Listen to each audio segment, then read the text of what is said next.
Welcome to today's Stony Brook Newsbreak. This is Benjamin Stevens. And I'm Tyler Rieger, bringing you the latest news. A 7.4 magnitude earthquake followed by a strong aftershock shook Taiwan this morning, leaving at least 9 people dead and about 1,000 injured, according to Taiwan's National Fire Agency. At least 143 people are still trapped, most of them in a highway tunnel and 2 rock quarries in northern Hualien County.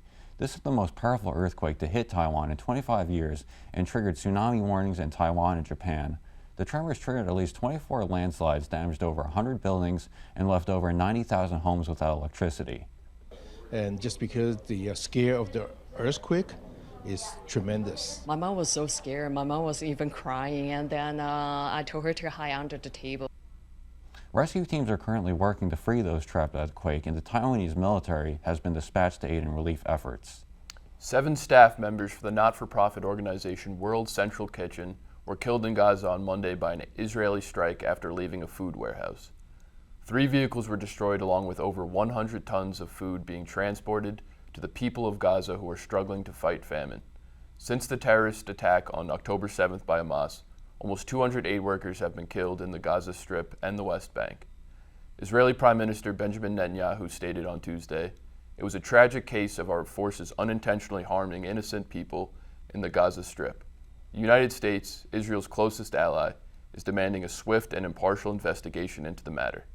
They show the best of what humanity has to offer when the going really gets tough.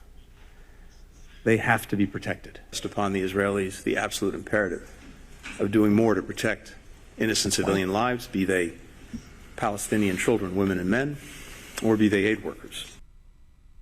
A 22-year-old college senior from New Jersey was found dead in his frat house at Bucknell University over the weekend. Just weeks away from graduation, Christian Samay was pronounced dead at 1:50 p.m. on Saturday in the Phi Gamma Delta fraternity on University Avenue in Lewisburg, Pennsylvania. College President John Braveman said in a statement, "I wish to note that his death was unrelated to last night's active shooter alert and campus lockdown, and that the circumstances are not suspicious." Union County Coroner Dominic Adamo said an investigation is ongoing and an autopsy is conducted. Classes were canceled on Monday, and the campus had counselors available for students. Some students are organizing their own vigil on campus in remembrance of their late classmate. On April 8th, for about 4.5 minutes, more than 33 million people across Mexico, the United States, and Canada will be able to see the sun completely darkened by the moon's shadow, a total eclipse. This natural phenomenon occurs when the moon passes in perfect alignment between the Earth and the sun, completely blocking out the sun's exposure. New York State is excitedly preparing for its first total solar eclipse in nearly a century.